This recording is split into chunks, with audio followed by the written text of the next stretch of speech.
Perbedaan idgham bi gunnah dengan idhar, ini idhar. Biasanya kan kalau nun mati bertemu dengan ya itu disebut idgham bi gunnah, tapi ini bukan idgham bi gunnah.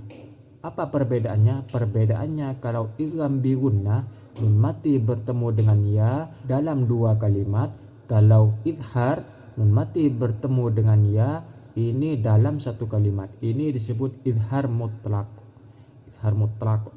Kalau nun mati bertemu dengan ya dalam satu kalimat, ini disebut idhar mutlak.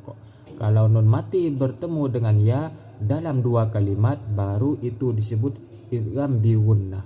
Itulah perbedaannya.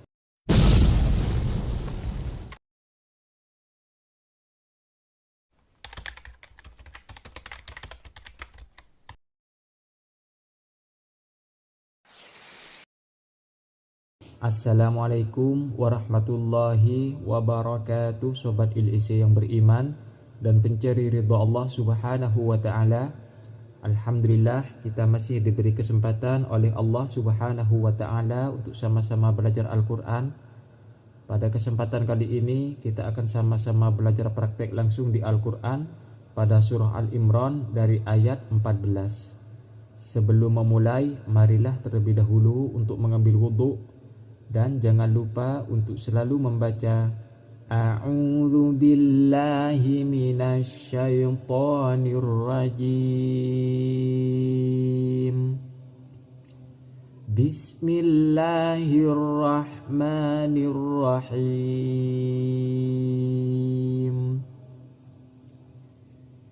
Zuyyina lin-nasi hubbus syahawati minan nisa'i wal banina wal qanatiril muqantarah والبنين والقناطير المقنطرة من الذهب والفضة والخيل المسومة من الذهب والفضة والخيل المسومة والأنعام والحرث ذلك متاع الحياة الدنيا والله عنده حسن المآب. Di sini ada nun bertasdid, ini disebut gunnah. Cara membaca gunnah yaitu dengan cara berdengung. Fathah bertemu dengan alif, ini sudah pasti ini adalah mad tabi'i. Panjangnya yaitu adalah dua harokat.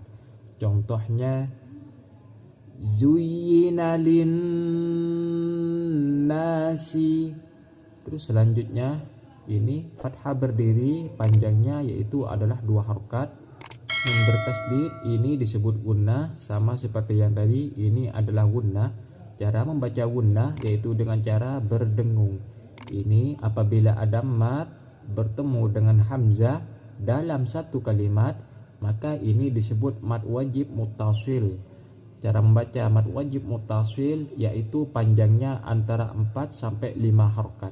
Contohnya hubbus syahawati minan nisa. Terus selanjutnya kasrah bertemu dengan ya sukun, ini disebut mad tabi'i atau mad asli. Panjangnya yaitu adalah dua harokat. Fathah bertemu dengan alif, ini juga disebut mad tabi'i. Kasrah bertemu dengan ya sukun, ini juga disebut mad tabi'i. Nun mati bertemu dengan huruf ta, ini disebut ikhfa. Cara membaca ikhfa yaitu dengan cara samar dan berdengung. Contohnya wal banina wal qanatiril muqantarah. Terus selanjutnya ini ada tasdid, ini ada tasdid. Kegunaan tasdid itu berarti harkat ini, harkat yang bertasdid ini ada dua. Harkat yang pertama yaitu sukun, harkat yang kedua ini fathah. Berarti cara membacanya yang pertama itu adalah disukunkan. Minadz-dzahabi, minadz-dzahabi. Sama dengan ini. Wal fiddati, wal fiddati. Terus selanjutnya ini sama, ini bertasdid, berarti wawunya ini berarti ada dua, satu wawu sukun, dua wawu fathah. Terus selanjutnya nun mati bertemu dengan ain, ini disebut idhar. Cara membaca idhar yaitu dengan cara jelas. Contohnya wal an'ami. Terus selanjutnya fathah bertemu dengan alif, ini disebut mat tabi'i atau mat asli. Wal khailil musawwamati wal an'ami wal harth. Ini fathah berdiri, panjangnya yaitu adalah 2 harokat. Sama ini adalah 2 harokat, ini juga 2 harokat. Ini nun mati bertemu dengan ya.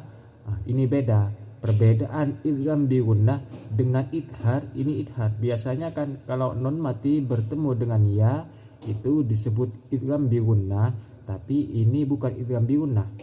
Apa perbedaannya? Perbedaannya kalau idgham bi gunnah nun mati bertemu dengan ya dalam 2 kalimat. Kalau idhar nun mati bertemu dengan ya ini dalam 1 kalimat. Ini disebut idhar mutlak. Idhar mutlak. Kalau nun mati bertemu dengan ya dalam 1 kalimat, ini disebut idhar mutlak. Kalau nun mati bertemu dengan ya dalam 2 kalimat, baru itu disebut idgham bi gunnah. Itulah perbedaannya.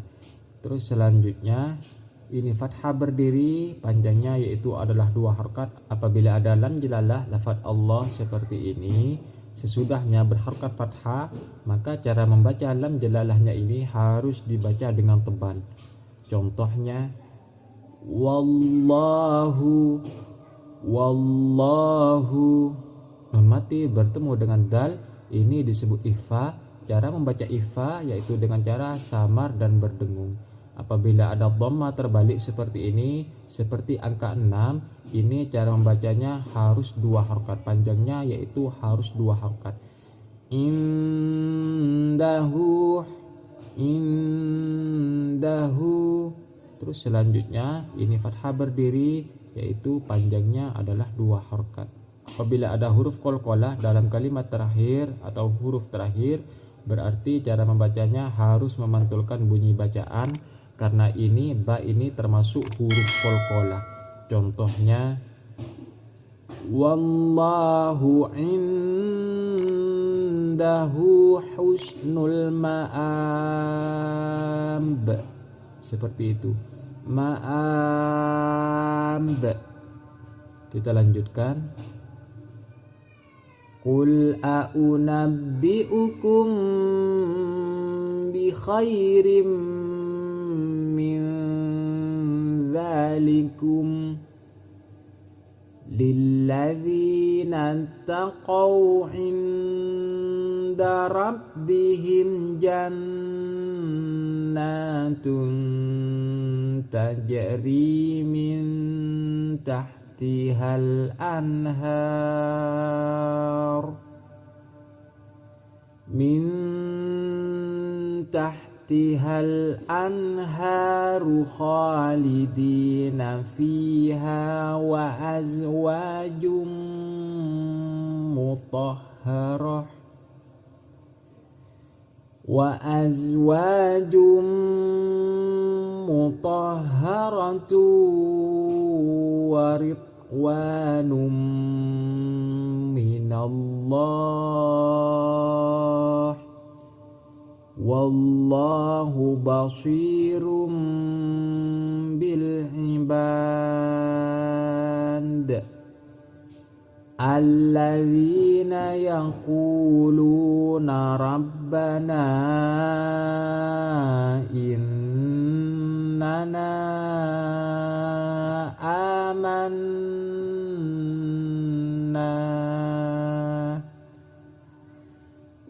innana amanna faghfir lana dzunubana wa qina adzabannar. Sini ada mim mati bertemu dengan huruf ba, maka ini disebut ikhfa syafawi. Cara membaca ikhfa syafawi yaitu dengan cara masuk berdengung. Contohnya a'unabbi'ukum bi khairim. Terus selanjutnya tanwin bertemu dengan mim, ini disebut idgham bi gunnah.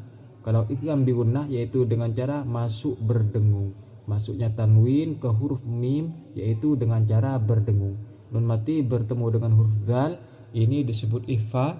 Cara membaca ikhfa yaitu dengan cara samar dan berdengung. Fathah berdiri, panjangnya yaitu adalah 2 harokat. Kasrah bertemu dengan ya sukun, ini disebut mat tabi'i atau mat asli. Nun mati bertemu dengan huruf dal, ini disebut ikhfa. Cara membaca ikhfa yaitu dengan cara samar dan berdengung. Lilladzina taqaw inda rabbihim. Ini nun bertasdid, ini disebut gunnah. Cara membaca gunnah yaitu dengan cara berdengung. Ini gunnah. Selanjutnya ini fathah berdiri, berarti cara membacanya yaitu adalah 2 harokat. Inda rabbihim jannatun, seperti itu. Tanwin bertemu dengan ta, ini disebut ikhfa. Cara membaca ikhfa yaitu dengan cara samar dan berdengung. Ini huruf jim, jim sukun, jim mati, ini adalah huruf qalqalah, berarti cara membacanya yaitu harus memantulkan bunyi bacaan. Inda rabbihim jannatun tajri, jannatun tajri, seperti itu. Nun mati bertemu dengan huruf ta, ini disebut ikhfa. Cara membacanya yaitu dengan samar dan berdengung. Nun mati bertemu dengan huruf ha, ini disebut idhar. Cara membacanya yaitu harus jelas. Nunnya dibaca jelas, haknya juga dibaca jelas. Contohnya min tahtihal anhar. Terus kasrah bertemu dengan ya sukun, ini disebut mat tabi'i atau mat asli. Kasrah bertemu dengan ya sukun sama. Tanwin bertemu dengan mim, ini disebut idgham bi gunnah. Cara membaca idgham bi gunnah yaitu dengan cara samar dan berdengung. Fathah bertemu dengan alif, ini adalah mat tabi'i. Terus tanwin bertemu dengan waw sukun, ini juga disebut idgham bi gunnah. Cara membaca idgham bi gunnah yaitu dengan cara masuk dengan berdengung. Masuknya tanwin ke huruf waw, ke huruf idgham bi gunnah yaitu dengan cara masuk berdengung. Contohnya wa azwajum mutahharatu wa ridwan. Fathah bertemu dengan alif, ini disebut mat tabi'i. Tanwin bertemu dengan mim, ini sama seperti yang tadi, seperti yang ini idgham bi gunnah. Terus selanjutnya ini kasrah bertemu dengan ya sukun, ini disebut mat tabi'i, panjangnya yaitu adalah 2 harokat. Tanwin bertemu dengan huruf ba, ini disebut iklab. Makanya di sini ada huruf mim, berarti ini menandakan huruf iklab. Berarti menandakan ini bahwa iklab. Apa gunanya mim di sini? Ini sebagai tanda bahwa ketika iklab harus membacanya seperti berbunyi mim. Contohnya wallahu basirum bil ibad. Seperti itu. Harus ada mimnya, harus berbunyi mim. Fathah bertemu dengan alif, ini disebut mat tabi'i. Apabila ada huruf dal di akhir kalimat atau di akhir kata, huruf dal ini termasuk huruf qalqalah, berarti cara membacanya harus memantulkan bunyi bacaan. Wallahu basirum bil ibad. Terus kasrah bertemu dengan ya sukun, ini disebut mat tabi'i. Dhamma bertemu dengan waw sukun, dhamma bertemu dengan waw sukun, ini sama-sama mat tabi'i. Terus apabila ada mat bertemu dengan hamzah dalam dua kalimat, kalimat yang pertama yaitu Rabbana, kalimat yang kedua Innana. Ini mat dalam kalimat pertama, hamzah dalam kalimat kedua, berarti ini adalah mad jaiz munfasil. Sama ini kalimat pertama innana, kalimat yang kedua amanna. Terus kalimat pertama ada alif, kalimat yang kedua ada hamzah, berarti ini disebut mad jaiz munfasil. Terus selanjutnya dhamma bertemu dengan waw sukun, ini juga disebut mad tabi'i atau mad asli. Fathah bertemu dengan alif, ini mad tabi'i, panjangnya yaitu adalah 2 harokat. Fathah bertemu dengan alif, fathah bertemu dengan alif, ini sama-sama mad tabi'i. Ini nun bertasdid, ini disebut gunnah. Cara membaca gunnah yaitu dengan cara berdengung.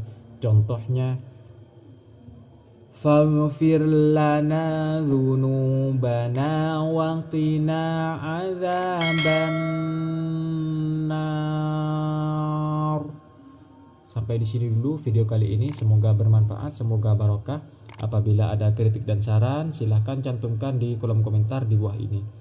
Apabila channel kami atau video kami kali ini dianggap bermanfaat bagi kalian, lebih-lebih bagi umat Islam, silahkan jangan lupa untuk selalu dukung channel dakwah kami dengan cara klik tombol subscribe dan aktifkan lonceng notifikasinya, supaya ketika saya mengupload video terbaru, kalian mendapatkan pemberitahuan. Dan jangan lupa like, komen, dan share ke teman-teman kalian. Sampai jumpa di video selanjutnya, Sobat ILIC yang beriman. Wassalamualaikum warahmatullahi wabarakatuh.